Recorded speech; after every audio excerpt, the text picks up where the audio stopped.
Okay guys, we're out here for a while. Yeah, not a big deal. I had to go into the rib and take just a section of it out. That's going to require some patching. I think where this metal meets the next metal, I'm going to come in there with the friction welder, join them, and then take care of the little piece after. You'll see. Let's open it up.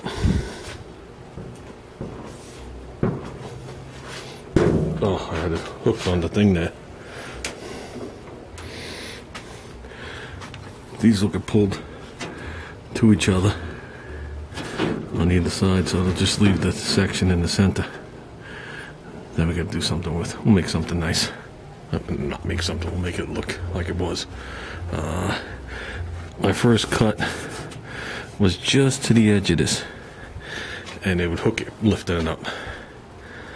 So I made the circle more of an oval, and I had to come more in the back. So you gotta do what you gotta do, because this motor does move. So you gotta make sure we're good.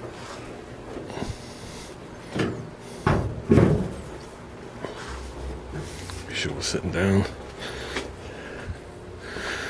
And that should give us plenty of room for the engine to move around, I would hope. I think if it's moving more than that, we got trouble. Now the next question is going to be, is it too high? I'm thinking the front, no. The back, maybe. I'm thinking this might be up a little too high.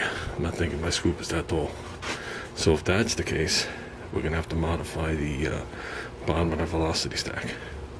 I don't want to pull off the nitrous plate. That would cure it. That'd bring me down to 1/2 inch. I'm sure I'd be fine. Basically what I have to do is bring home the scoop. The scoop's not here, and we'll find out. That's how high we're sitting. So yeah, the lid does dome up in the center, so I guess we're gonna find out. We're committed now. Either that or people are gonna wonder why I got such an ugly hole in the hood.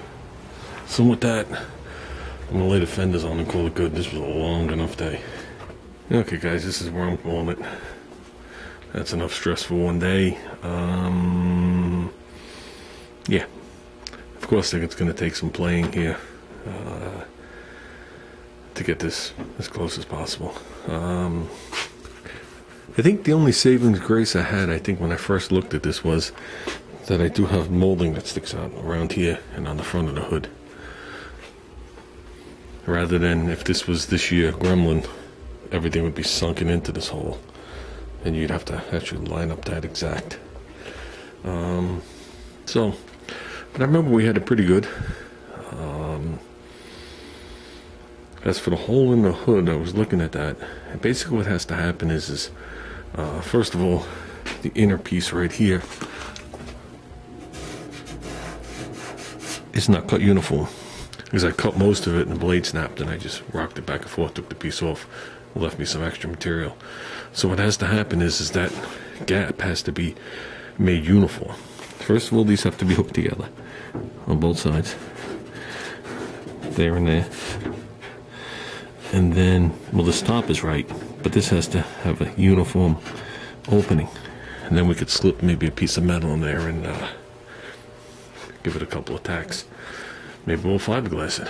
I don't know, do something that's semi-pleasing to the eye. The only thing that's going to get lost is you can have a seam, and then you're just going to have a non-seam and then a seam, if you know what I mean. You can't seal up the seam.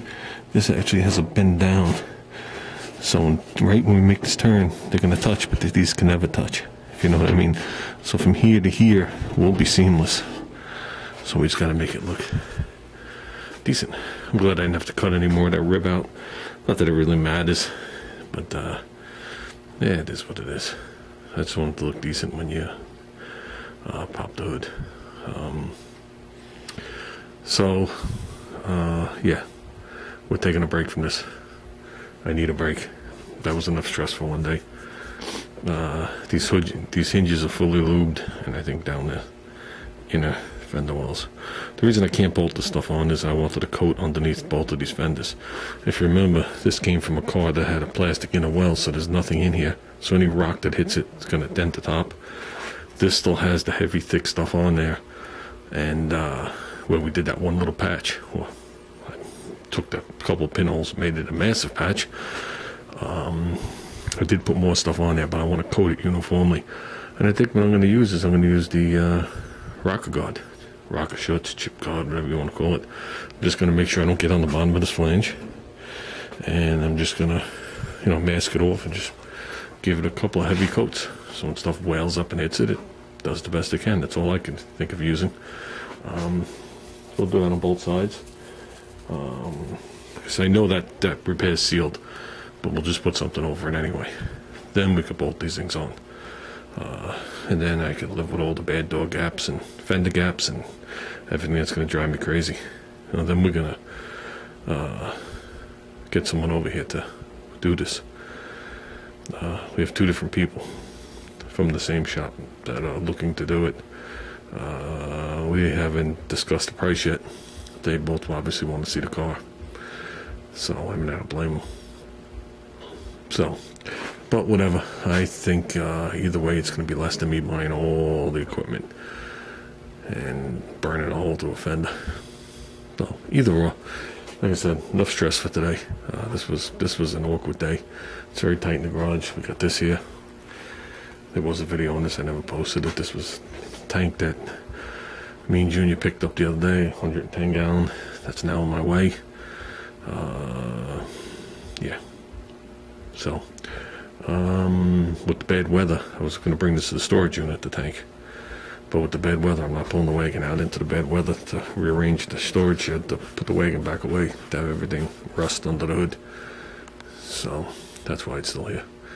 And we worked around it today. So, okay guys, I'm calling it. I'm shot.